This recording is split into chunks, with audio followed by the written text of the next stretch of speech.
my shoulder, the one internalized over decades of white noise about women and their responsibilities and their relative place, eggs me on. You're not being fair to him. He's taking them away after all. Just throw some stuff together. It's only a one-night trip. It'll take you 30 seconds. What's the goddamn big deal? I gathered the iPad and some toys and put them in a bag, an offering to the devil and to my husband, to whom I wish above all else to be fair. I didn't see it coming. In 2003, when I was 30, my friend Tanya gave birth to her first child. She was a few years older than I was, and, because this was New York, the city of advanced maternal age, the first of my local peers to have a baby. Some months later, she became the first of my group to become a full-time working mother, and then the first to fall out of touch because of the new demands on her time. We try about every 6 weeks to get together, but it never seemed to happen. Finally, one afternoon on the phone, Tanya explained to me, as if it all made perfect sense, that she just was not ever going to be able to meet for dinner because her husband couldn't be alone with the baby all evening long. John's job entailed entertaining clients, so I knew Tanya was often by herself after work with their son.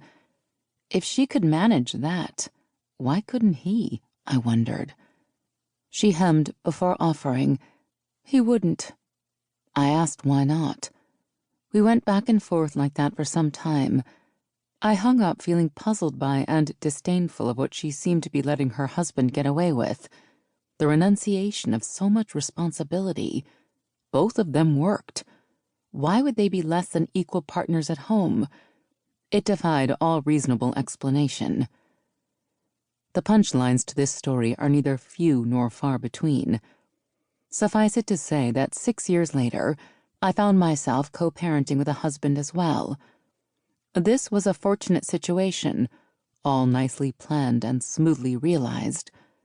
But it wasn't long after our first daughter was born that I remembered Tanya's plight, because now it was mine.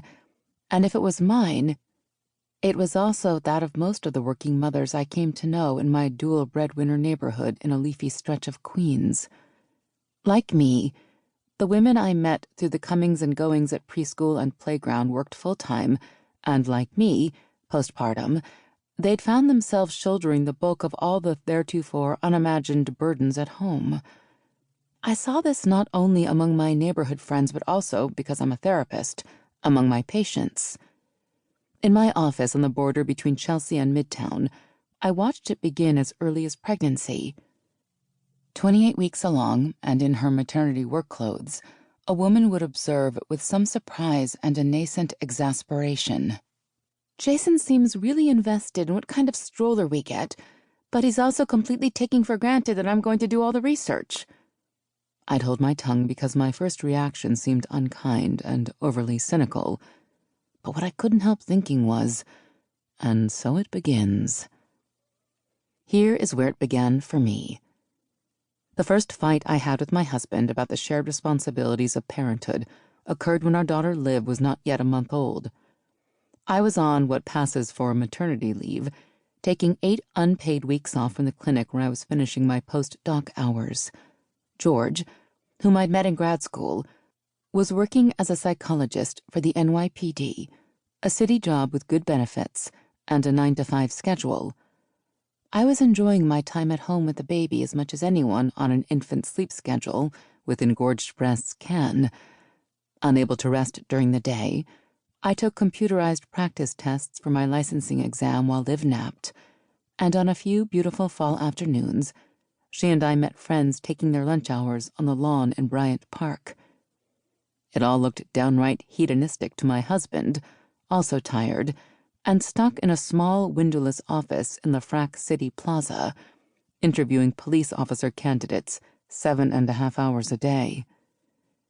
George had been accustomed to going to the gym most nights after work, and a couple of weeks following our daughter's birth, he wanted to resume.